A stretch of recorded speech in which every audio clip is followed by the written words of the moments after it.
তাহাজ্জুদের জায়নামাজে মরণ দিও প্রভু আমায়, ইকামতে দ্বীনের কাজে কবুল করে নিও আমায়। তাহাজ্জুদের জায়নামাজে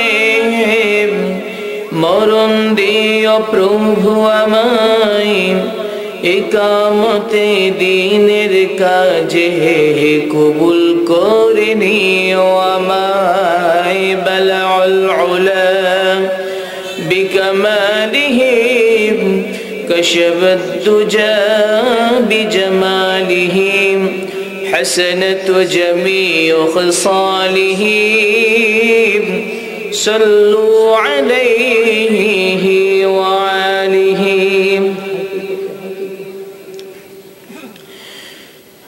যদি কথা দাও বন্ধু দিনের পথে দৃঢ় থাকবে, যদি কথা দাও দিন কায়েমে অগ্রণী ভূমিকা রাখবে, তবে তোমাকেই গান শোনাবো যে গানে হৃদয়টা জাগবে, তবে তোমাকেই গান শোনাবো যে গানে হৃদয়টা জাগবে। আমার গানে যদি সবার প্রাণে ঈমানি দীপ্ত ছড়ায়, আমার সুরে যদি সবার মনে জিহাদি প্রেরণা যোগায়, তাহলে আমার কণ্ঠ আন্দোলনের কাজে লাগবে, তবে তোমাকেই গান শোনাবো যে গানে হৃদয়টা জাগবে। যদি কথা দাও বন্ধু দিনের পথে দৃঢ় থাকবে, যদি কথা দাও দিন কায়েমে অগ্রণী ভূমিকা রাখবে। আলহামদুলিল্লাহ। ঐতিহ্যবাহী ডাকবাংলা ইসলামী শিক্ষা কেন্দ্র এতিমখানার উদ্যোগে বার্ষিক 18তম ওয়াজ মাহফিলের সম্মানিত সভাপতি, বিশেষ অতিথি, জাতির সিরাতাজ হযরত উলামায়ে কেরাম, দূর দূরান্ত থেকে আগত আল্লাহ পাক রব্বুল আলামিনের বান্দা জনাবে মুহাম্মদুর রাসূলুল্লাহ সাল্লাল্লাহু আলাইহি ওয়াসাল্লামের উম্মতগণ, সর্বপ্রথম সে মহান আল্লাহ পাক রব্বুল আলামিনের কাছে লাখো কোটি শুকর ও সুজুদ, যে আল্লাহ পাক রব্বুল আলামিন আমাদেরকে দুনিয়ার সমস্ত ব্যস্ততাকে উপেক্ষা করে আজকের এই জান্নাতের ময়দানে, জান্নাতের যে জায়গার মধ্যে আল্লাহ রসুল যে জায়গার মধ্যে রহমতের ফেরেশতারা সাকিনা বর্ষণ করতে থাকে, রহমত ঢালতে থাকে, এরকম একটা জায়গার মধ্যে আমাদেরকে আসার বসার তৌফিক দান করেছেন। এই জন্য আমরা খুশি না বেজার? আর আওয়াজ খুশি না বেজার? অথচ দেখেন যে জায়গার মধ্যে বসলে গুনাহ মাফ, আল্লাহ রাসূল বলছে হাফাতুমুল মালাইকা ওয়াশিয়াতুমুর রাহমা ওয়া নাযালাত আলাইহিমুস সাকিনা, যে জায়গার মধ্যে বসলে গুনাহ মাফ করে দিবেন কে? আরো আওয়াজ করে বলেন, কে দিবেন? এরকম একটা জায়গার মধ্যে আমাদের বসার দরকার ছিল না, কিন্তু আমরা কি করি? এই জায়গার মধ্যে মাঠ খালি, আর অথচ আমরা পাশের দোকানের মধ্যে মার্কেটিং এর মধ্যে ব্যস্ত। কথা বলেন ঠিক কিনা? সে বাজারের ভিতরে গেলে কি সওয়াব আছে? দুনিয়ার মধ্যে সর্বনিকৃষ্ট জায়গা হচ্ছে বাজার, সবচাইতে দামি জায়গা হচ্ছে আল্লাহর মসজিদ। কথা বলেন ঠিক কিনা? মুসলমান চলার দরকার ছিল সব সময় সরল পথে, কারণ আমরা নামাজের মধ্যে দাঁড়িয়ে দোয়া করি কার কাছে? ইহদিনাস সিরাতাল মুস্তাকিম, হায় আল্লাহ আপনি আমাকে সহজ এবং সরল পথে চালান।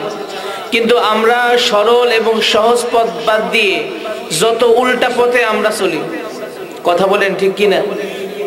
যত রকম আকাম কুকাম দুর্নীতি আর বদমাশি সবখানে আমাদের মুসলমানদেরকেই পাবেন, ঠিক কি না? ভালো কাজে নাই, ধর্মীয় কাজে নাই, ইসলাম বিদ্বেষী যত কাজ, নাফরমানি যত কাজ, গান বাজনা। এই যে কয়েকদিন আগে ঢাকার মধ্যে বিশাল একটা গানের আয়োজন, আহারে মানুষ জায়গা দেওয়া যায় না, অথচ কোরআনের মাহফিলে মানুষ নাই। ওই জায়গায় যে গেছে এখানে প্রত্যেক জনের উপরে মনে 10টা করে নেকি হয়েছে নাকি? হ্যাঁ, গুণ হয়েছে না? কিন্তু সেখানে মানুষ কম না বেশি? তাহলে বুঝতে হবে মুসলমানদেরকে প্রতিনিয়ত শয়তান কি করে? চক্রান্ত করে মুসলমানদেরকে শয়তানে তার অনুগত্য করে ফেলে। অথচ আমাদের অনুগত্য করার দরকার ছিল আল্লাহ তার রাসূলের। কথা বলেন ঠিক কিনা? এই জন্য আজকে আমাদের মুসলমানদের দুর্দশা। যত রকম আমাদের উপর নির্যাতন, যত রকম আমাদের উপরে বিভিন্ন রকম হামলা মামলা, হকের কথা বলতে গেলে জেল জুলুম আছে না নাই? আরো আওয়াজ করে বলেন আছে না নাই? আছে। তারপরও দেখবেন একদল মুসলমান এই ফিতনা ফাসাদের জমানায় সমস্ত রকম বাতিলকে মুখাপেক্ষী করে, সমস্ত বাতিলের সঙ্গে বিরোধিতা করে, তাগুত শক্তির সঙ্গে আপোষ না করে দ্বীনের পথে অবিচল অটল থাকে। এরকম কিছু মুসলমান আছে না নাই? আর এরা যতদিন থাকবে ততদিন এই জমিনের মধ্যে আল্লাহ কিয়ামত সংঘটিত করবে। আমরা কি কোরআনের পথে থাকবো না শয়তানের পথে থাকবো? কার পথে থাকবো? কোরআনের পথে থাকবো। কারণ কোরআনের পথে থাকবো, কোরআনের পথে থাকলে আল্লাহ পাক রব্বুল আলামিন আমার জিম্মাদার হয়ে যাবে। কথা বলেন ঠিক কিনা? আমরা ভালোবাসবো কাকে? আল্লাহকে। আজকে মুসলমানদের অবস্থা খারাপ, সব সময় তাগুতের পিছনে দৌড়ায়, বাতিলের পিছনে দৌড়ায়, ইসলাম বিদ্বেষীর পিছনে দৌড়ায়, নাস্তিক্য মতবাদের পিছনে দৌড়ায়, ইসলাম বিদ্বেষীর সঙ্গে হাত মিলাই কোরআনী আন্দোলনের সঙ্গে আমরা বিরোধিতা পোষণ করি। এই জন্য আমাদের উপরে বিভিন্ন রকম গজব আল্লাহর পক্ষ থেকে আসে না নাই? আসে না নাই? বৃষ্টি হইলে এমন বৃষ্টি দেয় সব ভাসায় দেয়, রোদ হলে এমন দেয় সব জ্বালায় দেয়, আর শীত হইলেও দেখবেন কেমন শীত পড়ে। এটাও কিন্তু আল্লাহর পক্ষ থেকে এক ধরনের গজব। কথা বলেন ঠিক কিনা?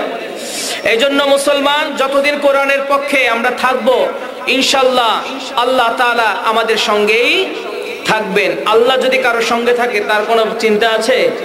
কোনো ভয় আছে? আল্লাহ যদি আমাদের সঙ্গ থাকে তাহলে পৃথিবীর কোন তাগুত শক্তি, কোন বাতিল শক্তি, কোন ইসলাম বিদ্বেষী শক্তি আমাদেরকে আঙ্গুল যদি তোলে, আল্লাহর পক্ষ থেকে সে আঙ্গুলকে দেখবেন দুমড়ে মুচড়ে দেওয়া হবে। কথা বলেন ঠিক কিনা? এই জন্য ভাইরা আমার, আমরা কোরআনের পক্ষে থাকবো ইনশাআল্লাহ। সম্মানিত হাজিরিন, আমি পবিত্র কালামে হাকিমের গুরুত্বপূর্ণ একটা সূরা, সূরা ফুরকান, এই 63 নম্বর আয়াত তেলাওয়াত করেছি। অল্প সময় কিছু আলোচনা করব। আল্লাহ তাআলা যেন আমাদেরকে বোঝার এবং আমল করার তৌফিক দান করে। সকলে বলি আমিন। আল্লাহ পাক রব্বুল আলামিন এই কোরআনকে মানুষের হেদায়েতের জন্য দুনিয়ার মধ্যে প্রেরণ করেছেন। অন্ধকার থেকে আলোর দিকে মানুষকে নিয়ে যাওয়ার জন্য আল্লাহ তাআলা কোরআনকে নাজিল করেছেন মানুষের হেদায়েতের জন্য। এর মধ্যে পবিত্র কালামে হাকিমের অনেকগুলো সূরা আছে। এর মধ্যে অন্যতম সূরা হচ্ছে সূরা ফুরকান, মক্কার মধ্যে নাজিল হয়েছে। এর আয়াত নাম্বার হচ্ছে, এর আয়াত টোটাল আয়াত হচ্ছে 77 আয়াত। এই সূরা ফুরকান কখন নাজিল হয়েছে? রাসূল আকরাম সাল্লাল্লাহু আলাইহি সাল্লাম যখন কোরআনের বাণীগুলো মানুষকে শোনাচ্ছে, শোনানোর পর কাফের মুশরিকরা বলে, মনে হয় এটা কোন প্রাচীন যুগের কোন কাব্য কাহিনী হবে, এটা মনে হয় গল্পের কাহিনী হবে, আপনি এত সুন্দর সুন্দর গল্প বলেন, এটা মনে হয় গল্পের বই। তখন আল্লাহ পাক রব্বুল আলামিন সূরা ফুরকান নাজিল করেছেন। ফুরকান শব্দের অর্থ হচ্ছে সত্য মিথ্যার পার্থক্যকারী। বলেন না সুবহানাল্লাহ। সত্য মিথ্যার পার্থক্যকারী ফুরকান, এটা আরেক নাম হচ্ছে কোরআন। এই কোরআন যখন নাজিল হয়, কোনটা সত্য কোনটা মিথ্যা, এই কোরআনের মাধ্যমে যাচাই বাছাই করে দেন কে? আল্লাহ। তো আল্লাহ তাআলা বলে, বান্দা, আমার যে বান্দা হবা, তুমি যে আমার গোলাম হবা, এটার জন্য কিছু বৈশিষ্ট্য দরকার আছে না? আমরা যদি কেউ চাকরি করি, চাকরি করতে গেলে ন্যূনতম কিছু যোগ্যতার দরকার আছে কিনা? আছে। সরকারি চাকরি করতে গেলে তারও কিছু যোগ্যতা আছে, তাকে জাস্টিফাই করতে হয়, তাকে পরীক্ষা দিতে হয়, তাকে বিভিন্ন রকম ক্যাটাগরি অবলম্বন করে এসে মানদণ্ডে উত্তীর্ণ হলে তাকে সরকারি চাকরিজীবী হিসাবে ঘোষণা করা হয়। ঠিক আল্লাহর বান্দা হইতে গেল আমাদের কিছু গুণাবলীর দরকার আছে কিনা? আছে। আল্লাহর বান্দা যে কি হতে পারে? আল্লাহর গোলাম, আল্লাহর বান্দা কি হবে? যে কিনা আল্লাহকে মনে প্রাণে বিশ্বাস করে, আল্লাহ পাক রব্বুল আলামিনকে দিলে সাক্ষী দেয়, আল্লাহর কাজগুলো করে, আল্লাহর হুকুম মানে, এই তো আল্লাহর বান্দা, আল্লাহর গোলাম। কথা বলেন ঠিক কিনা? আমরা বাংলাতে যদি বুঝি এই গোলাম, চাকর, এরকম না? চাকর মানে কি? এই কর্মচারী, তে তার মালিকের অধীনস্থ, মালিকের কথা অনুযায়ী চলে, এই জন্য তাকে আমরা চাকর বলি, গোলাম বলি। তো আমাদের সকলের মালিক কে? আরো জোরে বলেন কে? আল্লাহ। অতএব আল্লাহ যেহেতু আমাদের মালিক, আমরা হচ্ছে আল্লাহর গোলাম, আর সারা জীবন আল্লাহর গোলামি করেই তা চলে যাইতে চাই। কথা বলেন ঠিক কিনা? তো আল্লাহ তো আল্লাহর গোলাম হিসাবে আমাদেরকে জাস্টিফাই, আল্লাহর গোলাম হিসাবে আমাদেরকে সার্টিফিকেট দেওয়ার দরকার আছে না? কোন কোন ক্যাটাগরি অর্জন করলে আল্লাহর গোলাম হওয়া যাবে, এই কথা কে বলবেন? কে বলবেন? আল্লাহ বলবেন। আল্লাহ তাআলা বলেন, وَعِبَادُ الرَّحْمَنِ الَّذِينَ يَمْشُونَ عَلَى الْأَرْضِ هَوْنًا وَإِذَا خَاطَبَهُمُ الْجَاهِلُونَ قَالُوا سَلَامًا। আল্লাহ পাক রব্বুল আলামিন সূরা ফুরকানের 63 নম্বর আয়াতের মধ্যে আল্লাহ পাক রব্বুল আলামিন বলে, ওয়াইবাদুর রহমান, রহমানের বান্দা কারা হবে? এই দৃষ্টান্ত, এই সিস্টেম দেখিয়ে দিয়েছেন কে? আল্লাহ তাআলা বলে রহমানের বান্দা কারা হবে? শোনো শোনো, ওয়াইবাদুর রহমান, রহমানের বান্দা কে হবে? মানিল্লাযীনা ইয়ামশুনা আলাল আরদ। এক নম্বর হচ্ছে ইয়ামশুনা আলাল আরদ, এক নম্বর হচ্ছে জমিনের মধ্যে ওই বান্দা নরমতার সঙ্গে চলবে, বিনয়ের সঙ্গে জমিনের মধ্যে চলবে, কোন রকম অহংকার করবে না। এক নম্বর গুণ হচ্ছে ওয়াইবাদুর রহমান, আল্লাহর বান্দা হওয়া, আল্লাহর কথাকে মেনে নেওয়া, আল্লাহর কথাগুলো অন্তরের মধ্যে মেনে নেওয়া, আল্লাহর হুকুমগুলো জীবনের মধ্যে বাস্তবায়ন করা, আল্লাহর কথাগুলো জীবনের মধ্যে বাস্তবায়ন করা, আল্লাহর আদেশগুলো নির্দ্বিধায় মেনে নেওয়া। যেই ব্যক্তি আল্লাহর হুকুম আহকামগুলো মেনে নেবে, আল্লাহ পাক রব্বুল আলামিন তাকে বান্দা হিসেবে কবুল করে নেবে। বলেন সুবহানাল্লাহ। এক নম্বর গুণ হচ্ছে আল্লাহর বান্দা হিসেবে নিজেকে, আল্লাহর গোলাম হিসেবে নিজেকে জমিনের মধ্যে প্রতিষ্ঠিত করা। আমার মালিক কে? কথা বলেন কে? আল্লাহ আমার মালিক, আমার সমস্ত চাহিদা আমার রব পূরণ করে, আমার সব কিছু আমার আল্লাহ পূরণ করে। অতএব যদি আমার যদি ইবাদত করতে হয়, আমি যদি প্রভু মানতে হয়, আমার মালিককে মানবো। বলেন সুবহানাল্লাহ। এক নম্বর গুণ হচ্ছে আল্লাহর গোলাম হওয়া। দুই নম্বর আল্লাহ তাআলা বলে ইয়ামশুনা আলাল আরদি হাওনা, আমার বান্দারা, আমার বান্দা তো তারা হবে যেই বান্দাগুলো জমিনের মধ্যে সুন্দর করে নরমতার সঙ্গে চলবে, অহংকার ছাড়া চলবে, অহংকার নিয়ে চলবে না, জমিনের মধ্যে ভদ্রতার সঙ্গে চলবে, দাম্ভিকতার সঙ্গে চলবে না, জমিনটার মধ্যে সুন্দর করে চলবে, বিনয়ের সঙ্গে চলবে, তারাই তো আমার বান্দা। বলেন সুবহানাল্লাহ। বান্দার দুই নম্বর গুণ কি গুণ? আমার বান্দা তো তারা হবে যারা জমিনের মধ্যে সুন্দর করে চলবে, বিনয়ের সঙ্গে, কোন রকম অহংকার নিয়ে চলবে না। এমনও মানুষ আছে না, রাস্তা দিয়ে এমন ভাবে চলাফেরা করে মনে হয় যে পুরা রাস্তা তার বাপের দিন না কিনা, এই বুক ফুলায় ফুলায় অহংকার নিয়ে চলাফেরা করে। কথা বলেন ঠিক কিনা?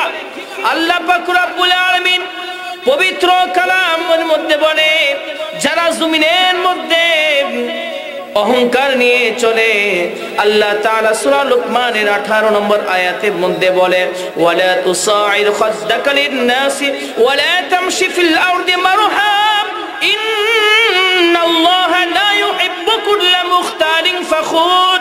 আল্লাহ পাক রব্বুল আলামিন বলে, যারা জমিনের মধ্যে অহংকার নিয়ে চলাফেরা করবে, ধার্মিকতার সঙ্গে চলাফেরা করবে, আল্লাহ পাক রব্বুল আলামিন বলে ইন্নাল্লাহা লা ইউহিব্বু, আমি আল্লাহ তাদেরকে ভালোবাসি না। ইন্নাল্লাহা লা ইউহিব্বু কুল্লা মুখতালিন ফখুর, যারা জমিনের মধ্যে অহংকার নিয়ে চলবে। কথা বলেন ঠিক কিনা? ওই দুনিয়ার ইমানদার, কত মানুষ দুনিয়ার মধ্যে অহংকার নিয়ে চলে, আমি বড় নেতা, আমি বড় খেতা, আমি অমুক, আমি তুমুক, আমার বড় বহুত কিছু, জমিনের মধ্যে বড় অহংকার নিয়ে চলে। আমরা দেখলাম কিছুদিন আগে অনেক বড় বড় নেতা মাত্র ৪৫ মিনিটে বাংলার জমিন থেকে পালাইতে বাধ্য হয়েছে। কথা বলেন ঠিক কিনা? কোথায় আপনাদের অহংকার? কোথায় ক্ষমতা? কোথায় আপনাদের এত বড় বড় অট্টালিকা? মাত্র অল্প কিছুক্ষণের বিনিময় আল্লাহ পাক রব্বুল আলামিন সমস্ত অহংকার দমড়ে মুচড়ে ফেলে দিয়ে ক্ষমতার চেয়ার থেকে নামাইয়া লাথি মেরে ভারতের মধ্যে পাঠিয়ে দিয়েছে। কথা বলেন ঠিক কিনা? যারা অহংকার করবে, যারা ক্ষমতা দেখাবে, এই ক্ষমতা চিরস্থায়ী নয়। ফিরাউনের অনেক ক্ষমতা দেখাইছিল, ৩০০-৩৫০ বছর পর্যন্ত সে শাসন করেছিল। আমার আল্লাহ পাক রব্বুল আলামিন ফিরাউনকে কাদা মাটির মধ্যে চুবাইয়া মারছে। কথা বলেন ঠিক কিনা? নীল নদের মধ্যে চুবাইয়া মারছে। এই জন্য অহংকার করা যাবে না রে ভাই। জমিনের মধ্যে যারা অহংকার করবে, ইতিহাসকে সাক্ষী নিতে হবে। এই দুনিয়ার মধ্যে যারা অহংকার করে চলছিল, ক্ষমতার দাপট দেখিয়েছিল, যুগে যুগে সময়ের ব্যবধানে তাদেরকে আল্লাহ পাক রব্বুল আলামিন ক্ষমতার চেয়ার থেকে নামিয়ে এই সমাজ থেকে, দুনিয়া থেকে বিদায় করে দিয়েছে। কথা বলেন ঠিক কিনা? এজন্য ক্ষমতা দেখানো যাবে? কথা বলেন যাবে? সমস্ত ক্ষমতার মালিককে। আর আওয়াজ করে বলেন কে? আল্লাহ সমস্ত ক্ষমতার মালিক। আল্লাহ সব কিছু করতে পারে, মানুষ কিছুই করতে পারে না আল্লাহকে ছাড়া। আর আল্লাহ সব কিছু করতে পারে মানুষকে ছাড়া। বলেন সুবহানাল্লাহ। সম্মানিত ভাইরা আমার, আল্লাহ পাক রব্বুল আলামিন বান্দার গুণাবলী, বৈশিষ্ট্য, গুণাবলী বর্ণনা করছেন। ১ নম্বর হচ্ছে বান্দা হওয়া, ২ নম্বর হচ্ছে জমিনের মধ্যে চলবে বান্দা, ২ নম্বর হচ্ছে জমিনের মধ্যে চলবে, কোন রকম অহংকার করবে না, বান্দা নরমতার সঙ্গে চলবে। ওয়াইবাদুর রহমানিল্লাযীনা ইয়ামশুনা আলাল আরদি হাওনাও ওয়া ইযা খাতাবাহুমুল জাহিলুনা ক্বালু সালামা। বলেন আল্লাহু আকবার। আল্লাহ তাআলা বলে বান্দা, জমার বান্দা তো তারা হবে জমিনের মধ্যে ওই সমস্ত বান্দারা নরমতার সঙ্গে চলাফেরা করবে। আর যদি কোনো জাহেলরা, কোনো মূর্খরা যদি ডাকে তর্কাতর্কি করার জন্য, কোন রকম অহেতুক কথা বলার জন্য, ঝগড়া বিবাদের জন্য যদি কোনো বাতিলরা, কোনো জুলুমকারীরা যদি ডাকে, মূর্খরা যদি ডাকে, ওই মুমিন বান্দারা ওই সমস্ত মানুষদেরকে বলবে কলু সালামা, তোমার সঙ্গে আমরা ঝগড়া করতে রাজি নাই। কলু সালামা, সালাম দিয়ে সেই জায়গা থেকে চলে যাবে। কথা বলেন ঠিক কিনা? সেই জায়গা থেকে চলে যাবে। কলু সালামা, সালাম দিয়ে সুন্দর করে চলে যাবে। তা আমাদের ভিতরে অনেক মানুষ হুজুরকে লোক দিয়ে লাগ দিয়ে, হুজুর আপনি কি জানেন? আমি সব জানি বলে, কি বলে না? এই সমস্ত মূর্খর সঙ্গে তর্কাতর্কি করা যাবে না। এরপরে আল্লাহ পাক রব্বুল আলামিন বলে ওয়াইবাদুর রহমানিল্লাযীনা ইয়ামশুনা আলাল আরদ হাওনা ওয়া ইযা খাতাবাহুল জাহিলুনা ক্বালু সালামা, তাদেরকে সালাম দিয়ে চলে যাও। এরপরে আল্লাহ পাক রব্বুল আলামিন বান্দার ২ নম্বর ৩ নম্বর গুণ বর্ণনা করতেছেন। আল্লাহ পাক রব্বুল আলামিন বলেন ওয়াল্লাযীনা ইয়াবিতুনা লিরাব্বিহিম সুজদান ওয়া কিয়ামা। মুমিন বান্দার ৩ নম্বর গুণ হচ্ছে, মুমিন বান্দার ৪ নম্বর গুণ হচ্ছে, মুমিন বান্দারা যখন রাতগুলো অতিবাহিত করবে, যখন মুমিন বান্দারা রাতগুলো অতিবাহিত করবে, এই রাতগুলো ঘুমের ঘরে এমনি কাটাই দিবে না। এই রাতগুলো মুমিন বান্দারা ইবাদতে কাটাবে। কার কথা বলেন? কার? আল্লাহর ইবাদতের মধ্যে কাটিয়ে দেবে মুমিন বান্দারা। এই রাতগুলো তারা ইবাদতের মধ্যে কাটাবে। অনেক মানুষ দুনিয়ার মধ্যে আছে, রাতগুলো পাইলে তারা নিয়ামত মনে করে, এই রাতগুলোতে জিকির আজকার করে কাটায়। অনেক মুমিন বান্দা আছে রাতগুলো আল্লাহর ইবাদতের মধ্যে কাটায়। অনেক মুমিন বান্দা আছে রাতগুলো তাহাজ্জুদের মধ্যে কাটায়। অনেক বান্দা আছে রাতগুলো ইবাদতের মধ্যে কাটায়। আবার কিছু বান্দা দুনিয়ার মধ্যে আছে, রাত যত গভীর হয় তার চুরি চারামিও বাড়ি যায়। এরকম আছে না নাই? কিছু কিছু মুমিন বান্দারা খোঁজে রাত, কখন রাত হবে, কখন ইবাদত বন্দেগী করব, কখন তাহাজ্জুদের বিছানার মধ্যে চলে যাব, কখন আল্লাহর ইবাদত বন্দেগী করব। এমনও কিছু বান্দা আছে, আর এমনও কিছু বান্দা আছে চিন্তা করে রাত কখন শুরু হবে আর মদের ডিব্বা লইয়া কখন বমু, রাত যখন কখন শুরু হবে, কখন নারী নিয়ে হোটেলের মধ্যে ঢুকুম, রাত কখন শুরু হবে, চুরি চামারি মানুষের পকেট কাটা দুর্নীতি কখন করুম, এই রাতের চিন্তা করে। এমনও কিছু মানুষ আছে না নাই? কথা বলেন আছে না নাই? আছে। এই জন্য এই রাত দুই প্রকার মানুষের জন্যই নিয়ামত, নিয়ামত বলবো না, দুই প্রকার মানুষের জন্যই খুবই ভালো। একজন মুমিন বান্দা রাত খোঁজে ইবাদতের জন্য, আর চোরাও রাত খোঁজে চুরি করার জন্য। কথা বলেন ঠিক কি না? আমরা কি চোরের দলে থাকতে চাই না মুমিনের দলে থাকতে চাই? কাদের দলে? ও আপনারা মনে কথা শুনুন, এর জন্য মনে পিছনে চলে গেছে। আপনার সামনে আসেন তো, সামনে আসেন সবাই, একটু সামনে আসেন, কষ্ট করে সামনে আসেন। এইখানে মাহফিলের ময়দানে লেগে লেগে বসাটা হচ্ছে আদব। যদি মাঝখানে গ্যাপ থাকে, এখানে শয়তান বাসা বাঁধে আর একটার একটা গুতায় বাদাম খাই, আয় এটা কই এটা কই, বিভিন্ন রকম কথা। সামনে আসেন, সামনে আসেন, সকলে সকলে সামনে আসেন। আল্লাহর মহব্বতে নারে তাকবীর, নারে তাকবীর।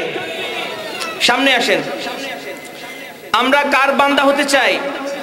কথা বলেন কার? আল্লাহর বান্দা হতে চাই, আল্লাহর গোলামি করতে চাই, আল্লাহর গোলামি করেই মরণ বরণ করতে চাই। কথা বলেন ঠিক কি না? আমরা আল্লাহর গোলামি করব না শয়তানের গোলামি করব? কার গোলামি করব? আল্লাহর গোলামি করব। আল্লাহর কথা যদি শুনি তাহলে আল্লাহ আমাদের অবশ্যই ভালোবাসবে। কথা বলেন ঠিক কি না? আল্লাহকে যারা বেসেছে ভালো, দুঃখ কি আর তাদের থাকতে পারে, দুঃখ কি আর তাদের থাকতে পারে।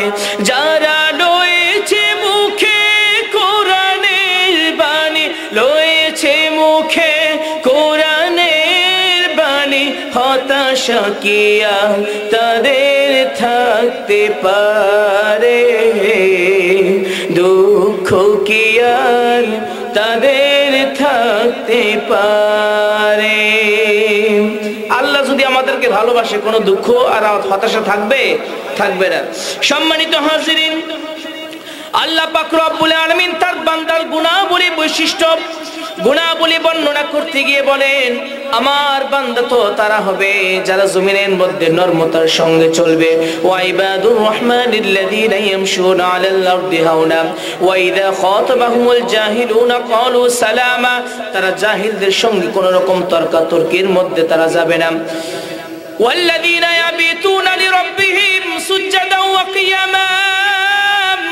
আমার মুমিন বান্দারা, আমার বান্দারা তো তারাই হবে যারা রাতগুলো আমি আল্লাহর জন্য কাটাবে।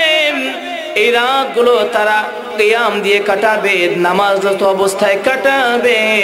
এই রাতগুলো বান্দারা ইবাদতের মধ্যে কাটায় দিবে। বলেন সুবহানাল্লাহ। আল্লাহ রাসূল সাল্লাল্লাহু আলাইহি সাল্লামের স্ত্রী আম্মা জান আয়েশা সিদ্দিকা রাদিয়াল্লাহু তাআলা আনহা বর্ণনা করেন, রাসূলুল্লাহ সাল্লাল্লাহু আলাইহি সাল্লাম ঘুমের ঘরের মধ্যে গেলেন, যাওয়ার পরে বিছানার মধ্যে শুলেন, আবার উঠে গেলেন, উঠে গেলে নামাজের মধ্যে তিনি চলে গেলেন। আম্মা জান আয়েশা বলে, ইয়া রাসূলুল্লাহ, আপনি যে এত লম্বা লম্বা নামাজ পড়েন, আপনি যে এত লম্বা সিজদা করেন, আপনার পা মোবারক ফুলে যায়, আপনি যে এত লম্বা লম্বা সিজদারে মনে হয় আপনার মৃত্যু হয়ে গেছে। আমি এই চিন্তার মধ্যে পড়ে যাই, পেরেশানির মধ্যে পড়ে যাই। ইয়া রাসূলুল্লাহ, আমার আল্লাহ পাক রব্বুল আলামিন আপনি আপনার তো জীবনের সমস্ত গুনাহগুলো ক্ষমা করে দিয়েছে, তারপরেও কেন আপনি এত লম্বা লম্বা নামাজ পড়েন? আল্লাহ রাসূল সাল্লাল্লাহু আলাইহি সাল্লাম বলেন, আয়েশা শোনো, আমাকে আল্লাহ পাক রব্বুল আলামিন এত নিয়ামত দান করছেন, এত নিয়ামত দান করছেন, আমি কি আমার আল্লাহর নিয়ামতের শুকরিয়া আদায় করব না? আমি কি আমার রবের সাক্ষাতের মধ্যে দাঁড়াবো না? নামাজের মধ্যে কত মজা, নামাজের মধ্যে কত মজা। যে ব্যক্তি নামাজ পড়ে ওই ব্যক্তি জানে, কথা বলেন ঠিক কিনা? যারা জিকির করে জিকিরের মধ্যে কত মজা, জিকির করেওয়ালা ব্যক্তিরাই জানে। যারা নামাজ পড়ে নামাজে কত মজা একমাত্র নামাজি বান্দারা জানে, কথা বলেন ঠিক কিনা? ও দুনিয়ার ইমানদার, আল্লাহ পাক রব্বুল আলামিন বলেন, রাতগুলো বান্দা তুমি আমার ইবাদতের মধ্যে কাটাবা। আল্লাহ পাক রব্বুল আলামিন বলে, যারা দুনিয়ার ভিতরে আল্লাহ রাসূল সাল্লাল্লাহু আলাইহি সাল্লাম বলে কি আল্লাহ পাক রব্বুল আলামিন আসমান থেকে তিন শ্রেণীর মানুষ দেখে আল্লাহ পাক রব্বুল আলামিন হাসে আর খুশি হয়ে যায়। আল্লাহ রাসূল সাল্লাল্লাহু আলাইহি সাল্লাম বলে, সালাসাতু ইউহিব্বুহুল্লাহু আজ্জা ওয়া জাল্লা ইয়াদহাকু ইলাইহিম ওয়া ইস্তাবশিরুহুম। আল্লাহ রাসূল সাল্লাল্লাহু আলাইহি সাল্লাম বলে, আমি তিন প্রকার আল্লাহ তাআলা তিন প্রকার মানুষ দেখে খুব হাসাহাসি করে, খুশি হয়ে যায়। বলে এক নম্বর কারা? বলে যেই ব্যক্তিরা রাত্রে সুন্দর স্ত্রী পাশে আছে, এই সুন্দর স্ত্রী পাশে থাকার পর ওই বান্দাগুলো সুন্দর করে স্ত্রীকে সুন্দর করে এক সাইডে রেখে দিয়ে আমার আল্লাহর মহব্বতে নামাজের মধ্যে দাঁড়িয়ে যায়, বলেন সুবহানাল্লাহ। আর দুই নম্বর ব্যক্তি হচ্ছে যে ব্যক্তি বিশাল সফর করে আসলো, অনেক দূর সফর করার পর শরীরের মধ্যে ক্লান্তি ভাব হয়ে গেল, এই ক্লান্তি ভাব গুলো বান্দা দূরে সরে দিয়ে আমার রবের ইবাদতের মধ্যে দাঁড়িয়ে যায়, আমার আল্লাহ পাক রব্বুল আলামিন তাকে দেখে বড় খুশি হয়ে যায়, বলেন না সুবহানাল্লাহ। ও দুনিয়ার ইমানদার, তিন নম্বর হচ্ছে আল্লাহ পাক রব্বুল আলামিন বলে, যেই ব্যক্তি রাতে সুন্দর করে কাজকর্ম সেরে তাহাজ্জুদের মধ্যে দাঁড়ায় যায়, আল্লাহ পাক রব্বুল আলামিন ওই ব্যক্তিকে বেশি ভালোবাসে, বলেন সুবহানাল্লাহ। ফেরেশতাদের সামনে ওই ব্যক্তিদেরকে নিয়ে আল্লাহ তাআলা গর্ব করতে থাকেন, ওই ব্যক্তির সমস্ত গুনাহ আল্লাহ তাআলা ক্ষমা করে দেয়, বলেন না সুবহানাল্লাহ। তাহাজ্জুদ বড় একটা আমল, শেষ রাতের কান্না বড় একটা আমল। কোন বান্দা শেষ রাতের মধ্যে উঠে যখন আমার মালিকের কাছে যখন সিজদায় পড়ে আল্লাহর কাছে যখন কিছু চায়, তখন আল্লাহ তাআলা সবকিছু বান্দাকে দিয়ে দেয়, বলেন না সুবহানাল্লাহ। আল্লাহ তাআলা বলে, ওয়া মিনাল লাইলি ফাতাহাজ্জাদ বিহি নাফিলাতান লাক আসা আন ইয়াবআসাকা রাব্বুকা মাকামান মাহমুদা। আল্লাহ পাক রব্বুল আলামিন তার হাবিবকে বলে, ও হাবিব, আপনি রাতে কিছু অংশ জিকিরের মধ্যে কাটান, আপনি রাতের কিছু অংশ ইবাদতের মধ্যে কাটান, আপনি রাতের কিছু অংশ আল্লাহ পাক রব্বুল আলামিনের নামাজের মধ্যে আপনি কাটায় দেন।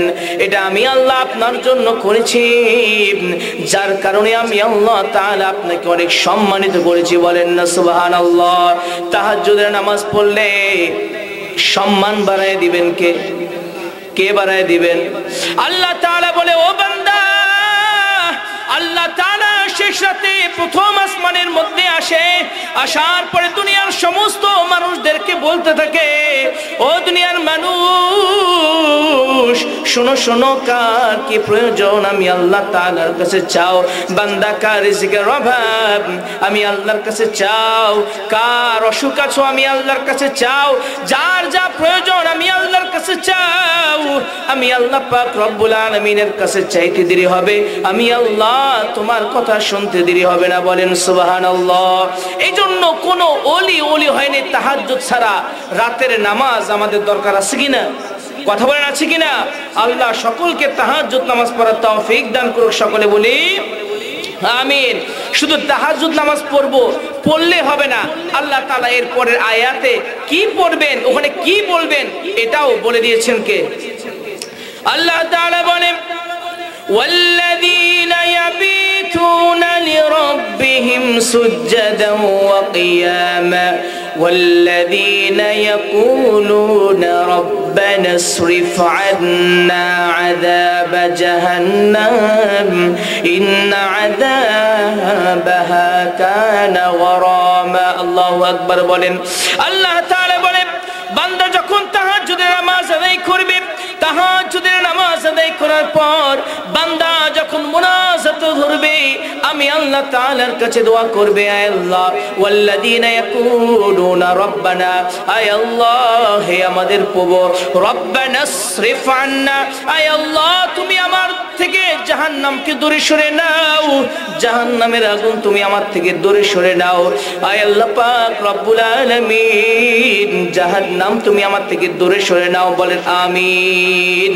আল্লাহর কাছে দোয়া করব ওয়াল্লাযীনা ইয়াকুলুনা রাব্বানা আসরিফ আন্না আযাব জাহান্নাম ইন্না আযাবাহা কানা গরামা নিশ্চয় জাহান্নাম বড় কঠিন এই জাহান্নাম থেকে বাঁচার জন্য এই জাহান্নাম থেকে বাঁচার জন্য আল্লাহ তাআলার কাছে দোয়া করার জন্য বলে দিয়েছেন কে ও মানুষ আমরা সব সময় দোয়া করি হুজুর আপনি আমার জন্য দোয়া করেন আমার ব্যবসায় যেন বরকত হয় আমার জন্য দোয়া করেন আমার পোলাটা বিদেশ যায় হুজুর আপনি আমার জন্য দোয়া করেন আমার বাচ্চা হয় না শুধু নিজের জন্য দোয়া নিজের জন্য দোয়া নিজের জন্য দোয়া ও দুনিয়ার মানুষ কোন সময় তো আল্লাহর কাছে তেমন একটা দোয়া করি না দয়াল মালিক ও মালিক আপনি আমাকে জাহান্নামের আগুন থেকে বাঁচান জাহান্নামের আগুন বড় কঠিন এই জাহান্নামের আগুন থেকে আপনি আমাকে বাঁচান এই জন্য হযরত আবু বকর সিদ্দিক রাদিয়াল্লাহু তাআলা তিনি আল্লাহর রাসূলের কাছে বলে ইয়া রাসূলুল্লাহ আপনি আমাকে এমন একটা দোয়া শিখিয়ে দেন যে দোয়াটা আমি নামাজের মধ্যে পড়ব জাহান্নাম থেকে বাঁচার জন্য আল্লাহ রাসূল সাল্লাল্লাহু আলাইহি ওয়াসাল্লাম বলে ও আবু বকর শোনো শোনো নামাজে যাওয়ার পর নামাজের শেষের মধ্যে বসে তুমি আল্লাহর কাছে দোয়া করবা দোয়ায়ে মাসুরার পরে আল্লাহুম্মা ইন্নী আউযু বিকা বিজাহান্নাম ওয়া আউযু বিকা মিন আযাবিল কবর ওয়া আউযু বিকা মিন ফিতনাতিল মাসিহিদ দাজ্জাল ওয়া মাহইয়ায়া ওয়া মামাতি লিল্লাহি রাব্বিল আলামিন ও দয়ার মালিক জাহান্নাম থেকে আগুন থেকে তুমি আমাকে বাঁচাও আল্লাহুম্মা ইন্নী আউযু বিকা বিজাহান্নাম আয় আল্লাহ তুমি আমাকে জাহান্নামের আগুন থেকে বাঁচাও বলেন আমিন শুধু নিজের জন্য দোয়া করলে হবে না শুধু সন্তানের জন্য দোয়া করলে হবে না জাহান্নামের আগুন থেকে বাঁচতে হবে রাসূল সাল্লাল্লাহু আলাইহি ওয়াসাল্লাম সাহাবাদের সামনে বসে আছে হঠাৎ করে ফজরের পরে বিকট একটা আওয়াজ আল্লাহ রাসূল জিজ্ঞেস করলো সাহাবায়ে কেরাম জিজ্ঞেস করলো ইয়া রাসূলুল্লাহ কিসের আওয়াজ আল্লাহ রাসূল সাল্লাল্লাহু আলাইহি সাল্লাম বলল সাহাবায়ে কেরাম আজকে থেকে ৭০,০০০ বছর আগে উপর থেকে জাহান্নামের মধ্যে একটা বিশাল পাথর ফেলে দেওয়া হয়েছে এই বিশাল পাথরটা পড়তে পড়তে পড়তে পড়তে ৭০,০০০ বছর পর এই পাথরটা এখন পড়ছে তাহলে জাহান্নামের গভীরতা কত বেশি কথা বলেন ঠিক কিনা ওই জাহান্নামের মধ্যে আল্লাহ পাক রব্বুল আলামিন গুনাহের কারণে ফালাই দিবেন ও দুনিয়ার ইমানদার এই জন্য প্রত্যেকটা নামাজের মধ্যে জাহান্নাম থেকে বাঁচার জন্য দোয়া করব কার কাছে কথা বলেন কার কাছে করব আল্লাহর কাছে দোয়া করব যখন আল্লাহর কাছে দোয়া করব হে আল্লাহ তুমি আমাকে জাহান্নাম থেকে বাঁচাও আল্লাহ যদি দোয়া কবুল করে দেয় দোয়া যদি আল্লাহ তাআলা কবুল করে নেয় জাহান্নাম থেকে আপনাকে বাঁচায় দিবেন কে এজন্য জাহান্নাম থেকে বাঁচার দোয়ার দরকার আছে কিনা আছে এজন্য ভাইরা আমার অনেক লম্বা আলোচনা আসলে সময় নেই রহমানের মোট 12টা গুণ আছে এই 12টা গুণ সূরা ফুরকানের 63 নম্বর আয়াত থেকে 77 নম্বর আয়াত পর্যন্ত বিশাল বিস্তর আলোচনা সময় থাকলে বিস্তারিত আলোচনা করতাম যেহেতু সময় নাই এই অল্প কথা কয়টা বললাম এক নম্বর হচ্ছে আল্লাহর বান্দা হওয়ার জন্য কিছু গুণাবলী আমাদের অর্জন করতে হবে আমি যে আল্লাহর বান্দা এটা আমাকে গুণাবলীটা অর্জন করতে হবে দুই নম্বর কি বলছিলাম আল্লাহর বান্দারা জমিনের মধ্যে যখন হাঁটবে নরমতার সঙ্গে হাঁটবে ভদ্রতার সঙ্গে হাঁটবে বিনয়ের সঙ্গে হাঁটবে ফখর দেখাবে না ইন্নাল্লাহা লা ইউহিব্বু কুল্লা মুখতালিন ফখুর আল্লাহ তাআলা অহংকারীকে পছন্দ করে না। তারপরে বলেছিলাম, তারপরে মুমিন বান্দারা যখন কোন জাহেলরা মূর্খরা যখন ওই বান্দার সঙ্গে তর্কাতর্কি করতে আসবে তখন কলু সালামা, সালাম দিয়ে তাদের কাছ থেকে পাশ কাটিয়ে চলে যাওয়ার কথা বলেছেন কে? তারপরে আল্লাহ তাআলা বলেছে, বান্দা তুমি আমার বান্দা হতে চাইলে শেষ রাতে আমি আল্লাহর মোলাকাত করো তাহাজ্জুদের মাধ্যমে। তাহাজ্জুদ পড়ার কথা বলেছেন কে? আল্লাহ। এবং তাহাজ্জুদ পড়লেই হবে না, সে তাহাজ্জুদের নামাজের মধ্যে দোয়া করব কার কাছে? কিসের দোয়া? এক নম্বরে কিসের দোয়া? ওয়াল্লাযীনা ইয়াকুলুনা রাব্বানা ইসরিফ আন্না আযাব জাহান্নাম ইন্না আযাবাহা কানা গরামা। তাহলে জাহান্নাম থেকে তাহলে বাঁচতে পারবো, কথা বলেন ঠিক কিনা ভাইরা আমার? এই জন্য দুনিয়ার মধ্যে এক নম্বর অহংকার নিয়ে চলা যাবে, কথা বলেন, অহংকার নিয়ে চলা যাবে। আমরা কি অহংকার করব? আরে কথা বলে না কেন? আমরা কি অহংকার করব? আমরা কি ক্ষমতার দাপট দেখাবো? আমরা কি ক্ষমতার দাপট দেখাবো? ও ভাইরা আমার, ইতিহাস থেকে আমাদেরকে শিক্ষা নেওয়া প্রয়োজন। ক্ষমতার দাপট আমরা দেখাবো না। যারা ক্ষমতার দাপট দেখিয়েছিল আল্লাহ পাক রব্বুল আলামিন তাদেরকে মসনদ থেকে বিতাড়িত করতে আল্লাহ তাআলার কিছু সময় লাগে না, কথা বলেন ঠিক কিনা? এই জন্য অহংকার দেখানো যাবে না, ক্ষমতার অপব্যবহার করা যাবে না। ক্ষমতা দেখিয়ে দেখিয়ে অনেক উলামায়ে কেরামদেরকে ফাঁসি কাষ্ঠের মধ্যে ঝুলিয়েছিল। ক্ষমতা দেখিয়ে দেখিয়ে নিরীহ উলামায়ে কেরামদেরকে জেলখানার মধ্যে তাদেরকে অনেক নির্যাতনের শিকার করেছে, কথা বলেন ঠিক কিনা? আজকে কোথায় তোমাদের অহংকার? আজকে কোথায় তোমাদের তাকাব্বুরি? আজকে তোমাদের খাওয়ার জন্য ভাত পাও না, নিজের ঘর বাড়ি ছেড়ে, নিজের সব কিছু ছেড়ে, নিজের বাংলার জমিন থেকে ছেড়ে এই সোনার বাংলাদেশকে নিয়ে এখন পর্যন্ত তারা ষড়যন্ত্র করতেছে, কথা বলেন ঠিক কিনা? এজন্য ভাইরা আমার,